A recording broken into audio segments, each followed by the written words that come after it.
Bonjour, je me prénomme Rzala Chérifi, administratrice de l'association Aoussa Biadjem.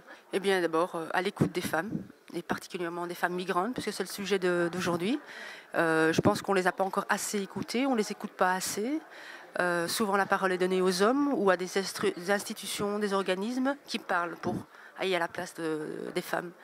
Et particulièrement des femmes migrantes, parce que de par mon expérience, à l'époque, j'entendais beaucoup de personnes qui parlaient des conditions des femmes d'origine étrangère ou immigrées, et c'était pas forcément des femmes premières concernées d'origine étrangère aussi qui parlaient. Donc je constate depuis quelque temps que maintenant on fait l'appel à nous, on fait l'appel à ces femmes, et une partie de ces femmes, j'en fais partie, mais je ne suis pas ni représentante ni représente tout l'ensemble de ces femmes, mais il faut justement faire appel à ces femmes, d'où les questions, comme je l'ai évoqué, on parlait entre autres de la question du port du voile. Il faut que ces femmes-là soient particulièrement écoutées, entendues, et elles peuvent aussi parler de ce pourquoi elles veulent le porter, etc.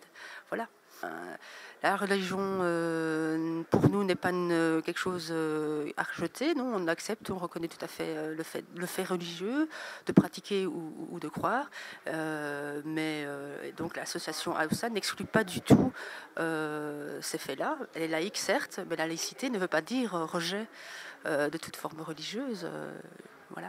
Oui, nous avons le 10 novembre prochain, à 19h je pense, à la maison communale de Bruxelles-Ville, donc dans la salle gothique, une très très belle salle.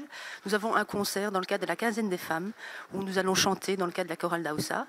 Le samedi 14 à midi, c'est dans un cadre de solidarité pour la Palestine. Nous allons également chanter, et ça aussi à titre bénévole, parce que pour la Palestine, on fait beaucoup de bénévolat et d'actions de solidarité.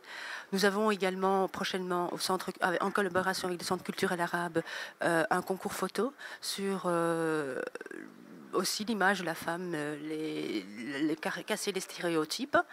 Ce sera le 28-29 novembre, 28 vernissage.